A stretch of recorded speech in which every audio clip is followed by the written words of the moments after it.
14 फरवरी 2023 जिस दिन दुनिया वैलेंटाइंस डे का जश्न मना रही थी, उसी दिन एक ऐसी खबर निकल कर आई जिसने हर किसी को हिला कर रख दिया। आफताब श्रद्धा वाले केस को लोग भुला भी नहीं पाए थे कि पुलिस ने एक और ऐसी ही प्रेम कहानी से पर्दा उठाया जिसका अंत फ्रिज में हुआ था। ये प्रेम कहानी निक्की यादव और साहिल की थी। जैसे जैसे इस केस की जांच आगे बढ़ी, एक के बाद एक हिला देने वाले खुलासे होते रहे। कुछ खुलासे तो ऐसे हैं जिस पर यकीन करना भी मुश्किल होता है। तो आखिर क्या है निक्की यादव ढाबा हत्याकांड की पूरी कहानी? हत्या की वजह क्या थी और हत्या के बाद साहिल ने क्या किया और अब तक पुलिस जांच में क्या कुछ खुलासा हुआ है? चलिए जानते हैं सब कुछ डिटेल से इस वीडियो में। वीडियो में आगे बढ़ने से पहले क्राइम मंच चैनल को सब्सक्राइब कर लेटेस्ट वीडियो की जानकारी के लिए बेल आइकन जरूर दबा दें। जैसा कि हमने वीडियो की शुरुआत में बताया कि ये कहानी निक्की यादव और साहिल गहलोत की है। निक्की यादव का जन्म हरियाणा के झज्जर के खीरी कुमार गांव में हुआ था। निक्की के पिता सुनील यादव गुरुग्राम में मोटर रिपेयर का बिजनेस चलाते हैं। निक्की अपने 3 भाई बहनों में सबसे बड़ी थी। निक्की की शुरुआती पढ़ाई लिखाई हरियाणा के झज्जर में ही होती है, लेकिन आगे की पढ़ाई के लिए ये दिल्ली चली आती है। दिल्ली में रहते हुए 2018 के आसपास Nikki medical entrance test NEET की तैयारी करने लगती हैं। तैयारियों के लिए निक्की ने उत्तम नगर के एक नामी कोचिंग में अपना एडमिशन करवाया था। निक्की रोज कोचिंग एक ही बस से जाया करती थी। रोज आते जाते इसी बस में उसकी मुलाकात साहिल गहलोत नाम के एक लड़के से होती है। साहिल गहलोत दिल्ली के नजफगढ़ इलाके का रहने वाला था। साहिल स्टाफ सिलेक्शन कमीशन यानी SSC एग्जामिनेशन की तैयारी कर रहा था और वो भी उत्तम नगर के ही एक कोचिंग में पढ़ने जाया करता था। दोनों रोज एक ही बस से एक ही समय में जाते थे, इसीलिए पहले बस में साहिल और निक्की की आंखें मिलती हैं और फिर धीरे धीरे दिल भी मिलने शुरू हो जाते हैं। बातचीत होते होते दोनों में दोस्ती होती है और यही दोस्ती समय के साथ प्यार में बदल जाती है। कुछ खबरों के मुताबिक कथित तौर पर जब दोनों प्यार में पड़ जाते हैं तो एक ही अपार्टमेंट में लिव इन रिलेशनशिप में रहने लगते हैं। हालांकि इसी बीच कोरोना वायरस के प्रकोप की वजह से दिल्ली समेत पूरे देश में लॉकडाउन लग जाता है और कोचिंग संस्थान भी बंद हो जाते हैं, जिस कारण दोनों अपने अपने गांव चले जाते हैं।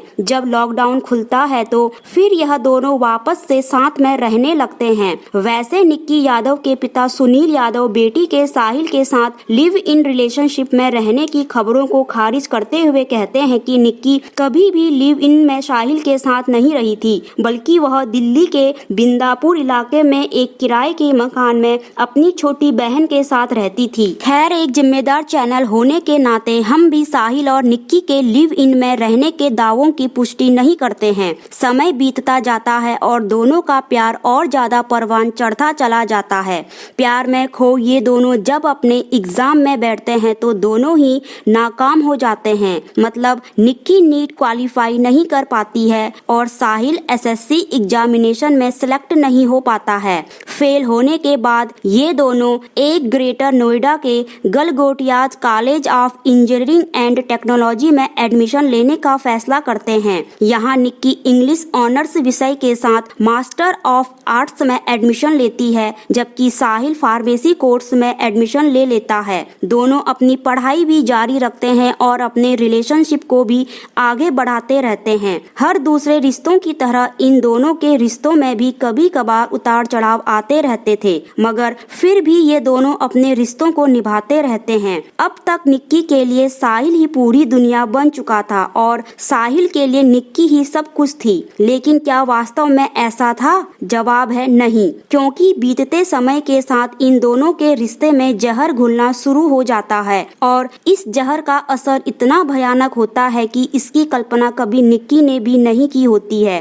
दरअसल 14 फरवरी 2023 को दिल्ली पुलिस की ओर से साहिल और निक्की के संबंध में एक हिला देने वाला खुलासा किया जाता है। दिल्ली पुलिस द्वारा किए गए खुलासे के मुताबिक 11 फरवरी 2023 को निक्की यादव के पिता अपनी बेटी को फोन करने की कोशिश करते हैं तो निक्की का मोबाइल स्विच ऑफ आता है। इसके बाद वो निक्की के साथ रह रही छोटी बहन को फोन करके निक्की के बारे में पूछते हैं तो वह बताती है कि निक्की गोवा घूमने गई है। इस बात की पुष्टि के लिए निक्की के पिता द्वारा कई दूसरे दोस्तों को भी फोन किया जाता है, मगर निक्की के बारे में किसी के पास कोई जानकारी नहीं होती है। हालांकि जब कुछ और दोस्तों से निक्की के पिता संपर्क करते हैं तो एक दोस्त बताता है कि उन्होंने निक्की को आखिरी बार साहिल के साथ देखा था। इसी के बाद निक्की के पिता अपनी छोटी बेटी से जो निक्की के साथ रहती थी उससे साहिल का नंबर लेकर साहिल को फोन करते हैं तो साहिल कहता है कि निक्की के बारे में मुझे ज्यादा कुछ नहीं पता है, मैं तो अपनी शादी में बिजी चल रहा हूँ। निक्की शायद देहरादून या मसूरी घूमने के लिए गई होगी। अब मैं निक्की के कांटेक्ट में नहीं हूँ। इसके बाद अगले दिन यानी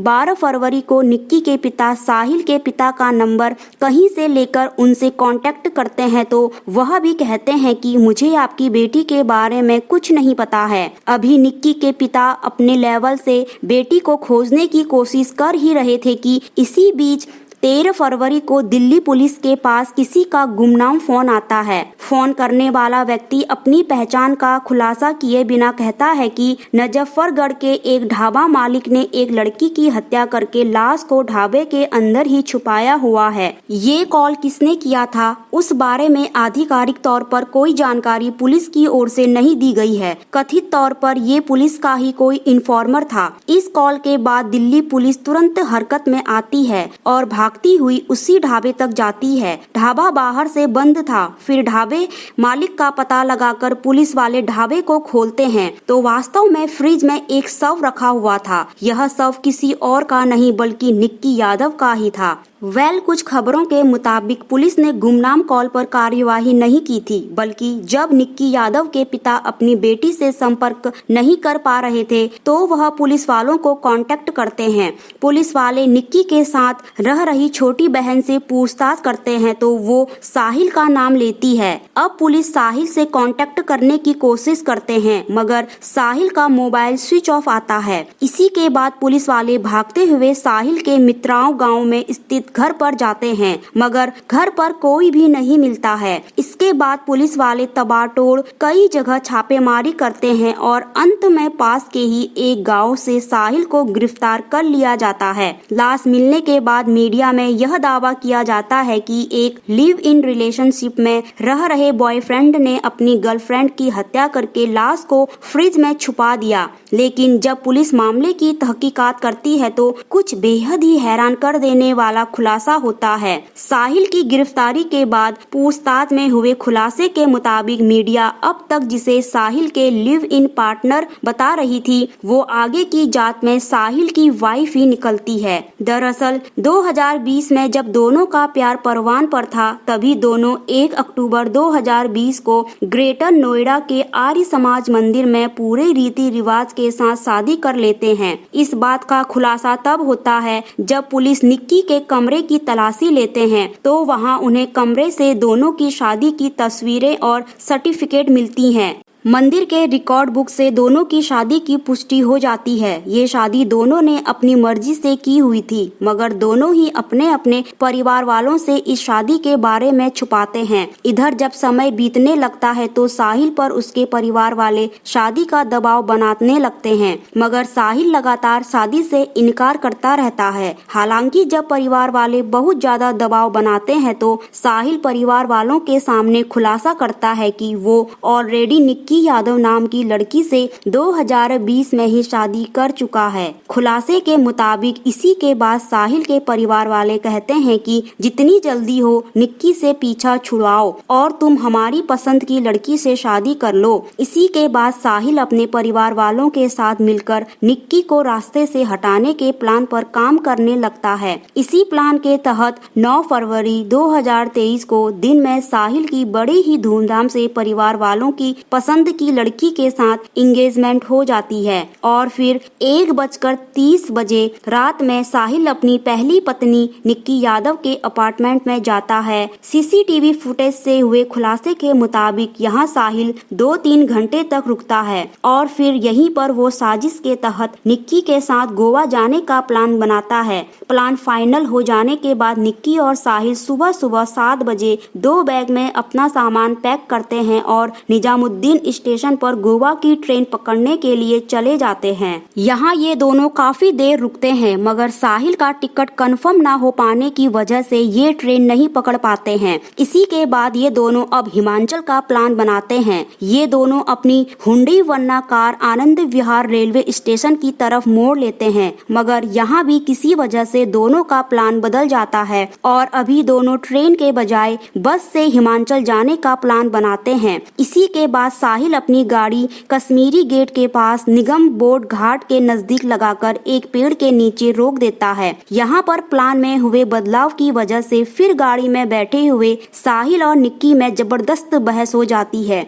आधे घंटे तक इन दोनों में झगड़ा चलता रहता है। इसी झगड़े के बीच साहिल कार में मौजूद चार्जर केबल से अचानक निक्की का गला दबा देता है और तब तक दबाए रखता है जब तक कि निक्की की मौत नहीं हो जाती है। निक्की की मौत होने के बाद साहिल निक्की के शव को आराम से आगे की सीट पर बैठाकर उसे सीट बेल्ट पहना देता है ताकि देखने में लगे कि सीट पर बैठा व्यक्ति सो रहा है। इसी के बाद वो लाश को लेकर थोड़ी देर तक इधर उधर घूमता रहता है। उसे समझ में नहीं आता है कि क्या किया जाए। इधर साहिल अपनी गर्लफ्रेंड की लाश लेकर घूम रहा था, उधर साहिल के परिवार वाले लगातार उसका इंतजार कर रहे थे क्योंकि 10 फरवरी को ही साहिल की शादी होने वाली थी और घर में शादी से जुड़े रस्म पूरे करने थे मगर साहिल का कहीं भी अता पता नहीं चल रहा था। इस कारण परिवार वाले लगातार साहिल को फोन भी कर रहे थे लेकिन साहिल का फोन स्विच ऑफ आ रहा था। इसी बीच जब साहिल का फोन कुछ देर के लिए ऑन होता है तो तुरंत साहिल के घर वालों से बात होती है। फोन पर साहिल पिता को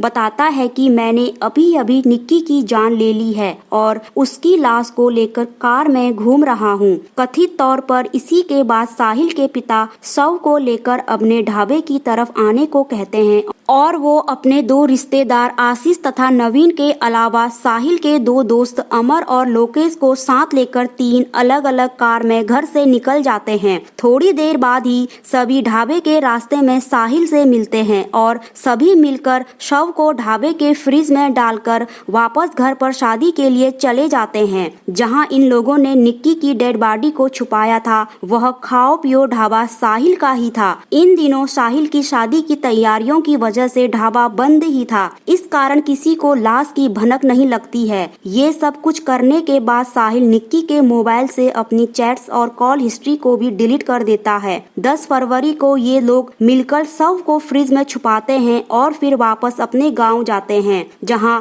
10 फरवरी को ही बड़े धूमधाम से साहिल की दूसरी शादी हो जाती है। शादी के बाद अगले दिन साहिल वापस फिर से ढाबे में यह देखने के लिए आता है कि वो लाश वहीं पर है या नहीं। इसके बाद फिर वो वापस जाकर अपनी नई शादीशुदा जिंदगी को खुशी खुशी जीने लगता है। प्लान था कि कुछ दिनों बाद शव को चुपके से पास के बड़े से नाले में फेंक देंगे। हालांकि इसी बीच निक्की यादव की तलाश शुरू हो जाती है जिसकी आंच साहिल तक भी पहुंचती है और फाइनली साहिल को गिरफ्तार कर लिया जाता है। साहिल की गिरफ्तारी और लाश मिलने से जुड़ी दूसरी थ्योरी ये है कि उस अनजान कॉल के बाद पुलिस साहिल तक पहुंचती है और निक्की यादव के बारे में पूछती है। जब निक्की के बारे में साहिल कोई स्पष्ट जवाब नहीं देता है तो पुलिस सख्ती के साथ पूछताछ करती है। इसी के बाद साहिल उन्हें सब कुछ सच बताते हुए ढाबा लेकर जाता है और फिर ढाबे से निक्की का शव बरामद किया जाता है। निक्की और साहिल के बारे में एक और थ्योरी यह है कि जब साहिल की शादी तय हो जाती है तो इस बात की जानकारी निक्की को एक कॉमन फ्रेंड के जरिए मिलती है। इसी के बाद जब 9 फरवरी को साहिल निक्की से मिलने जाता है तो इस बात को लेकर दोनों में झगड़ा हो जाता है। निक्की कहती है कि अभी तुम इस शादी को कैंसिल करो और आज ही मेरे साथ दिल्ली से बाहर कहीं चलो।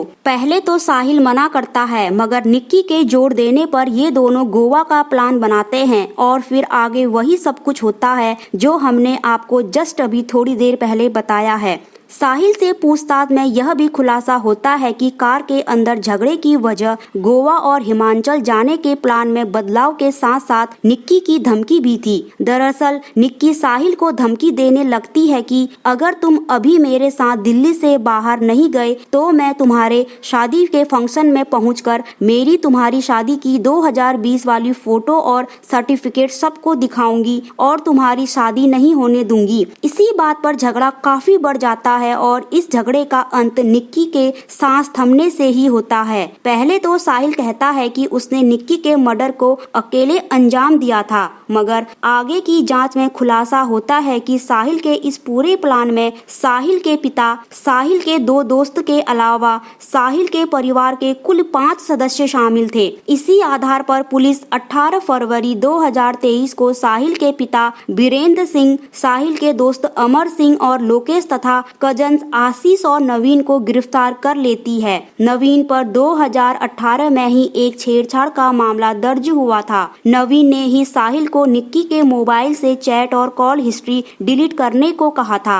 आगे की जांच में ये भी खुलासा होता है कि साहिल के पिता पर 18 साल पहले भी एक हत्या का मामला दर्ज हुआ था और वह कुछ साल जेल में रहकर बाहर आए थे। वहीं साहिल का कजन ब्रदर नवीन दिल्ली पुलिस में कांस्टेबल है और उसने भी लाश को ठिकाने लगाने में अहम भूमिका निभाई है। फिलहाल साहिल के पिता समेत 5 आरोपी तिहाड़ जेल में हैं, जबकि साहिल फिलहाल इस वीडियो के बनाए जाने तक पुलिस की कस्टडी में है, जहां उससे पूछताछ की जा रही है। आगे इस मामले में जो भी अपडेट आएगा हम आपको बताते रहेंगे। फिलहाल इस पूरी कहानी के बारे में आपकी क्या राय है, कमेंट बॉक्स में जरूर बताएं। अगर आपको हमारी मेहनत पसंद आई हो तो इस वीडियो को लाइक करते हुए शेयर भी करें। अगर आपने अब तक इस चैनल को सब्सक्राइब नहीं किया है तो जल्दी से चैनल को सब्सक्राइब कर ले और बेल आइकन दबाकर नोटिफिकेशन जरूर ऑन कर ले। मिलते हैं क्राइम की दुनिया से जुड़ी ऐसी ही एक और सच्ची कहानी के साथ अगली वीडियो में।